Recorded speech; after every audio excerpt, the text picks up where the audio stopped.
Hello and welcome to the Fit to Transform podcast, where you learn how to train and diet effectively and, most importantly, how to maintain those results for life, once and for all. I'm Nikias Tomasiello, a transgender training and nutrition coach working online with anyone who's ready for a true lifestyle transformation, anywhere they may be in the world. As a friendly reminder, any and all information provided is for educational purposes only. You should consult with your doctor before implementing any changes to your diet and exercise program. With that disclaimer out of the way, thank you for being here. Now grab yourself a cup of tea or pre-workouts and enjoy. Yo, dear listeners, hello and welcome back to the podcast. Thank you for tuning in to this solo episode. I want to record a podcast all about how to get visible abs for two reasons. Number one, many people typically start a summer cut around this time. And number two, there's a new wave of content glorifying being skinny. On TikTok, the trend is called skinny talk. And of course, out of this content is about getting visible abs or a flat abdomen. And just to be absolutely clear, I am most definitely not a fan of skinny talk or any related content.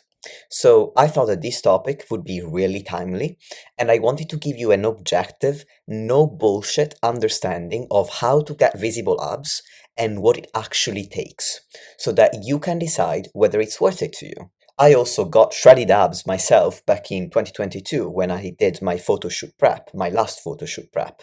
So I've experienced what it's like to get really lean to achieve this goal firsthand. And I'm also going to explain any differences there may be between trans and cis lifters embarking on this quest to getting abs. So without further ado, I want to start with a common adage. Abs are made in the kitchen, which I'm sure you've all heard already. First off, whether it's true or not, it's definitely cheesy, and I'm going to use an equally cheesy phrase that I like better. Abs are built in the gym, and they are revealed in the kitchen. I like this better because getting abs involves a two-step process. Number one, you need to build them, or you're not going to see them, no matter how hard you diet. Number two, you need to get lean enough to expose them. This two-step process isn't the same for everyone.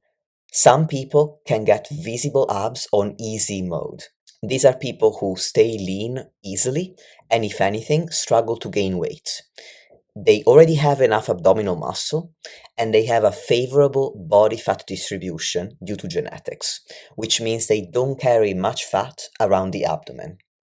For other people, getting abs requires a longer time frame and greater effort, although the specific duration and the amount of effort also depends on how visible you want your abs to be. Because ultimately, when we're talking about visible abs, we're talking about something pretty subjective.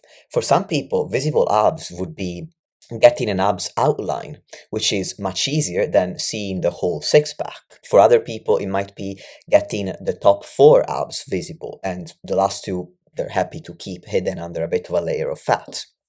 And I'm going to do my best in this podcast to characterize when I'm talking about getting shredded abs or when I'm talking about visible abs light, so to speak. Anyway, let's start with step number 1, how to build your abs. When I'm talking about abs, I'm referring to the rectus abdominis, which is the six-pack shaped muscle running from the bottom of your rib cage to the top of your pelvis. And just to be precise, and if you've listened to my podcast for long enough, you'll know that I'm quite anal, but I also want to clarify that some people have a slightly different shaped rectus abdominis, whereby they can see more than a six-pack. So you might have heard of the concept of 8-pack, for example. In any event, that is the muscle that I'm talking about when I'm using the word abs. And to build them, you need to apply 3 fundamental principles of hypertrophy. The first principle is specificity, meaning you need to choose exercises that directly train this muscle. Personally, I usually program one exercise that feels harder in the upper portion of the abs. So think ribs to pelvis, like a crunch. and then one that feels harder in the lower portion of the abs. Think pelvis to ribs, like a leg raise. My current personal favorites are cable crunches and decline crunches, which are both ribs to pelvis type movements. The second principle is a combination of volume and proximity to failure. When I'm talking about volume, I'm referring to the number of challenging sets close enough to failure that you're performing for a certain muscle every week. So we're talking about weekly volume. And volume needs are individual, but as a rule of thumb, you want to be doing about 10 to 20 hard sets per week. In particular, since the abs tend to recover pretty easily from training and ab exercises are pretty safe overall, I usually train and program every single set to muscular failure. In addition to that, recent research suggests that doing more than around 11 sets for the same muscle in a single session doesn't seem to yield any more detectable muscle growth than around 11 sets. In addition to that, the more sets you do, the more fatigued you're going to get, which is going to lead to a decrease in performance within the same session. So if we're taking these two factors into account, it may be better to spread the same number of sets for a single muscle across multiple sessions, especially if you're doing more than 11 sets in the same week, which is why I tend to program abs multiple times per week, including on back-to-back days. Personally, I love having a well-developed set of abs, so I'm currently doing about 15 total sets for my abs per week. And I'm only counting direct sets here. And actually, I want to circle back to the research that I've just quoted or referenced, where I talked about how it seems like performing more than 11 sets in the same session may not yield any additional detectable hypertrophic benefits in the data that the authors analyzed. They specifically mentioned fractional sets. And what they mean by fractional sets is that they are counting sets of an exercise where the target muscle was trained indirectly as half of a set. So the authors counted one set of bench press as one set for chest, half set for triceps, and half set for the front delts. And I wanted to make that clarification because when I said that I'm currently doing 15 weekly sets for abs, I was only counting direct sets. So when it comes to fractional sets, it could be more, but I'm not keeping track. In any case, I am splitting these 15 weekly sets across 4 of my 5 weekly sessions. I'm doing 5 sets in one session, 3 in another, 4 in a third session, and 3 in a final session. And my abs recover really quickly, so I don't find really an issue training them on back-to-back days, even if I'm doing 3 to 5 sets in each session.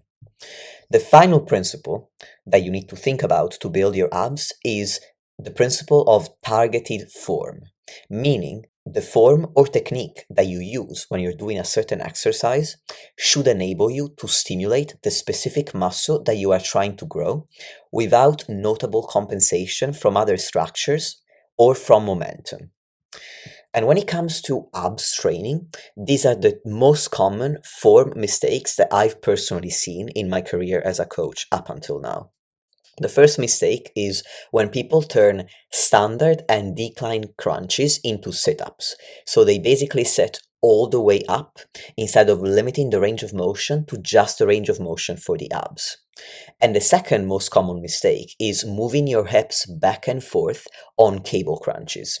So cable crunches would be those crunches that you do basically sitting on your haunches, and you curl up like an armadillo while holding a rope behind your head, and then you uncurl your back and you lift your torso up, essentially, if you can visualize that. And a lot of people swing their hips back and forth as they go through these motions. And these mistakes typically are going to involve the hip flexors and or the lower back muscles. And as a result of these muscles involvement, we are reducing the emphasis on the abs. So the abs are getting less overall stimulus. The second step in this process of getting visible abs is exposing them. If you've been training your abs but you cannot see them yet, you need to go through a cut, so a calorie deficit, until you've lost enough fat from around your abdomen that you can display your abs. And now I'm going to give you a short masterclass on where people lose fat from and in which order. Most people lose fat from the inside out and from the top down. From the inside out, you lose visceral fat first. This is the fat around your organs. And then you lose your subcutaneous fat, which is the fat under the skin. And what we can see is mostly subcutaneous fat loss. You're not going to be able to see visceral fat loss, even though visceral fat is the most dangerous for your health. So actually losing that is really important. Even so, you're not going to see much of a physical difference during a cut until you've also lost enough subcutaneous fat. The bigger you are to begin with, the more visceral fat you're going to have. And this is one of the reasons why it takes a while for people with obesity to see significant differences in their appearance during fat loss, even though the scale is going down and they feel a lot better physically and mentally. They simply have more visceral fat to lose before they lose enough subcutaneous fat that the fat loss they're seeing on the scale is going to show in pictures. And also, the bigger your body is to begin with, the bigger the total fat loss required to see that physical difference. From the top down, you're going to lose fat from your head and from the upper portion of your torso and limbs first, which means that you're going to uncover the upper portion of your abs first. And for most cis men, trans mass people who have already undergone fat redistribution on T, and cis women with a more typically male fat distribution pattern, the lower abdomen is one of the most stubborn fat loss areas and will likely take the longest to lean out. And by lower abdomen, I mean literally the last bit of your two bottom abs. Now, as I've alluded to at the beginning of this episode, for some people, getting visible abs and maintaining them is easier than for others. However, anyone who has built their abs enough can expose them. Maintaining them, however, is a different story, depending on how visible you want your abs to be relative to your current dieting skills and to the lowest body fat percentage that you can maintain healthily. For instance, if you want really shredded abs, like the set of abs I exposed in my 2022 photo shoot, or even leaner, then you'll likely be cutting for a long time, which is plenty challenging enough to accomplish in and of itself. So your dieting skills need to match this level of challenge. When and if you do succeed with this challenging cut, if your goal leanness is pretty extreme for you specifically, you can end up dieting below your lower body fat intervention points. And when I'm referring to body fat intervention points, I'm referencing Speakman's dual set point theory. I've referenced this theory plenty of times, but in short, what I'm saying is that if your goal leanness is pretty extreme for you, you end up dieting below the minimum amount of fats that your body requires to feel good and to perform all of its physiological functions properly. And this lower intervention point isn't a specific body fat percentage that's the same for everyone. This is very individual dependent. If you get below your lower body fat intervention point, you're going to experience a host of unpleasant symptoms, namely fatigue, hunger, high food focus, cravings, mood swings, difficulty sleeping, and low libido. You're also going to feel highly critical of your appearance. You're going to struggle to make much or any progress with your training, and you're going to develop disordered eating behaviors and negative body image thoughts. Internally, your thyroid and sex hormone levels are going to be tanked unless you're on exogenous hormones, and that's not ideal for your long-term health. Moreover, your body is going to get in a state of low energy availability, or LEA. Low energy availability is a state in which the amount of calories that you are eating is insufficient to support your body's essential physiological functions, those that we need to survive, after accounting for the calories that you're expending during exercise. In other words, your body does not have enough available energy to perform both the functions that are necessary for life, such as breathing, and those that are not, such as having children or growing muscle, after accounting for the energy that you're expending in training. As a result of this state of low energy availability, your body is going to slow down or stop all of the unnecessary physiological functions. And this is why cis women in a state of low energy availability don't have a menstrual cycle. And it's also why people in general tend to struggle making progress in the gym.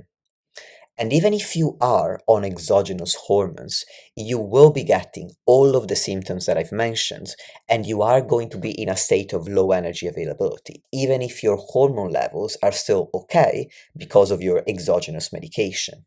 Therefore, whether you're taking exogenous hormones or not, this is not a healthy state to be in for prolonged periods of time. So, if you need to get to this point, below your lower body fat intervention point, for your abs to be as visible as you want them to be, I would recommend accepting a slightly higher body fat percentage, whereby your abs are still somewhat visible and you can also thrive in life. For example, when I dieted for this infamous photo shoot back in 2022, I ended up below my lower intervention point. The body weight that I was averaging around the time of the photo shoot was 96 to 98 pounds, and for reference, I'm only 5 foot tall. I absolutely loved the look, my whole physique was shredded, but I also absolutely hated how I felt. When I'm not trying to diet for a photo shoot, like at the moment, my abs are still somewhat visible. It depends at what point I'm at within a bulk or a cutting phase, but not quite to the extent that I achieved in 2022. Most importantly, at the body weight I'm at currently, and in the body weight range that I usually stay within when I'm cutting and bulking and I'm not aiming for a photo shoot, I am not in a state of low energy availability. What I want to do next is give you an understanding of how long it's going to take to achieve visible abs, with the premise that it's obviously going to be different depending on the person, and I'm going to give you an example based on my own experience. I started bodybuilding in 2018 and spent 4 years cutting and bulking to achieve my 2022 photo shoot shape. The photo shoot diet itself lasted nearly 7 months, from the start of February until mid-August 2022. Importantly, I would not have been able to sustain such a long and grueling diet if I had not already developed good fat loss skills in my previous cutting phases. Therefore, while I can't give you a one-size-fits-all answer, for most people like me, for whom it isn't easy to have visible abs year-round, achieving them takes at least 3 to 5 years of consistent training and nutrition, even if you don't intend to get as shredded as I did for my shoot. If you want to expedite this process, hiring a good coach is the single best investment that you can make. And there are 3 reasons for this. Number 1, a coach is going to strategically map out your cutting and bulking phases instead of jumping from one to the other with no rhyme or reason. Number 2, they're going to guide you to develop your dieting and training skills, increase muscle mass, and nurture the right mindset to complete the kind of challenging diet required to achieve your goal. And third, a coach can help you accomplish all of this in the healthiest way possible, lowering your risk of worsening your relationship with food, your body and training, and also obviously lowering your risk of incurring all of the symptoms of low energy availability that I've mentioned. Next up, I want to talk about differences between trans-masc people and cis men. Physiologically, there are no differences, just like there are no differences between people of any gender or sex assigned at birth. However, there are three key differences in your lived experience as a trans-masc person that can affect the process. And namely, these differences are fat redistribution on testosterone therapy, how long you've been on testosterone therapy, and the diet culture messaging that you may have been exposed to growing up. So I'm going to cover each one of them in more detail now. Let's start with fat redistribution on testosterone therapy. After a long enough time spent on T, and assuming that your levels are within the cis male range, your body fat is going to likely redistribute in a more typically male pattern. So you're going to have leaner limbs and more fat around the abdomen, which is going to make getting visible abs harder than when you were pre-T and you had less fat around your abdomen. However, in some cases, building enough muscle is going to make up for this. For example, this is exactly what happened to me. Before I started T and after my first ever bodybuilding cut in 2018, I weighed around 110 pounds before I started my bulk, and my stomach was flat, but it wasn't particularly muscular. So I didn't really have what one would call visible abs, despite the fact that I was in a really small body. Currently, I weigh around 111 pounds, which is basically 11 pounds more than in 2019. But my abs look visible. Even though I've definitely undergone a lot of fat redistribution since my pre-T days, I hold more fat around my abdomen and a lot less fat in my shoulders, upper arms, and thighs. The second key difference I'm going to talk about is how long you've been on testosterone and have had your T levels within the cis male range compared to a cis man. Based on the research I'm aware of, which is really exciting in my view, males and females seem to build muscle at the same rate relative to their starting point. To give you an example, if a male and a female train for 10 weeks, they would be both capable of putting on 10% of extra muscle relative to their starting point. However, males, so AMAB people who are not transitioning to another gender, make greater absolute gains because they have a greater amount of muscle mass as their starting point. And this greater muscle mass grows when they hit puberty and their testosterone levels increase, whereas for AMAB people without T, testosterone levels do not increase and remain pretty low in the female range. So the main difference between a trans-masc human and a cis man is the amount of time that they have had their testosterone levels within the typical male range. And given that in most cases, unless you were lucky enough to start T around puberty, you are going to be at a disadvantage, so you will have spent less time with higher testosterone levels than most cis men. It may take you longer to grow your abs than if you had had the same testosterone levels as a cis man all along. The final key difference is the amount of diet culture messaging that you may have grown up with. Compared to cis men, many trans-masc people usually grow up. Compared to cis men, many trans-masc people have grown up surrounded by diet culture. I can't say that word apparently. Surrounded by diet culture messages that pressure them to be as small and light as possible. And for this reason, they're more likely to have a restrictive relationship with food. Now, I don't want to suggest that no cis men are exposed to harmful diet culture messages. They do, for sure. I coach some cis men, so I would know. And I've interviewed some experts on my podcast that have also explained the kind of messages that cis men tend to receive. For example, a very common one is the idea that being too light is a problem because it means that you're not muscular enough, you're not strong enough, you can't be the protector and basically take on the role that society has imposed upon cis men. So I'm not trying to suggest that cis men aren't exposed to harmful messaging from diet culture. However, in my experience as a coach, I've noticed that trans-masc people tend to more likely develop a restrictive relationship around food and an obsession with being as small as possible.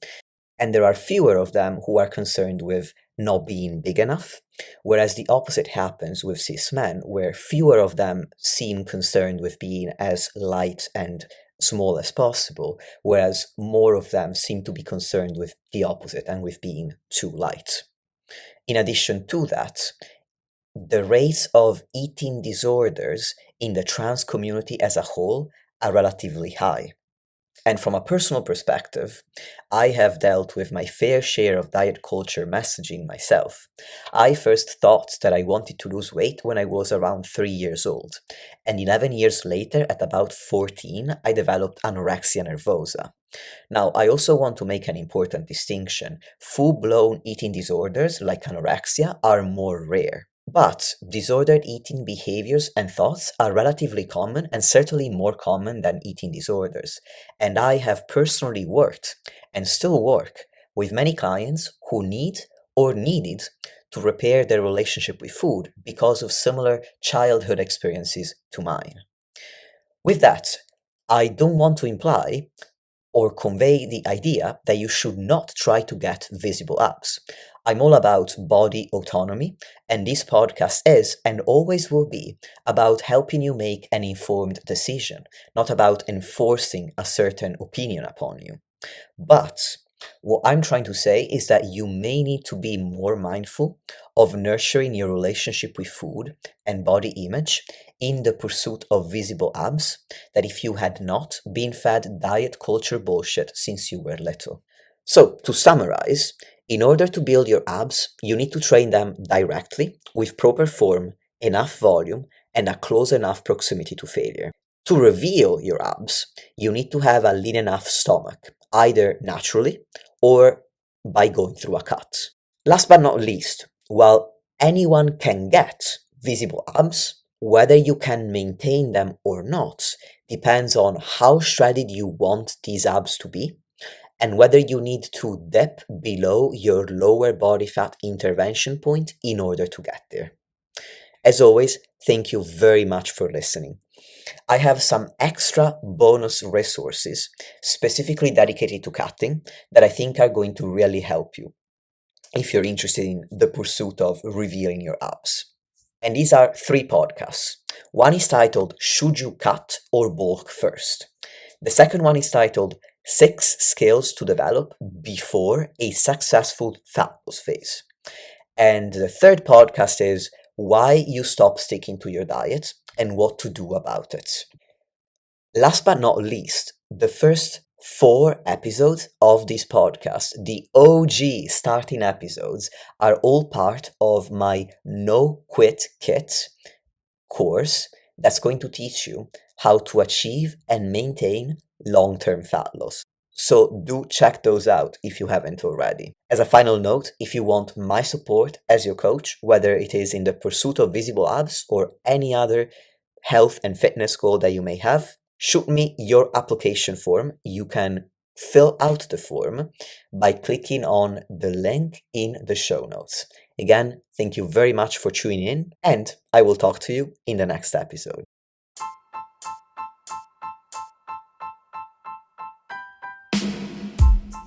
Lastly, if you want to support the podcast and help me reach more people, please leave a 5-star rating or review on any podcast platform that you're using. Thank you very much for listening, and I'll speak to you soon.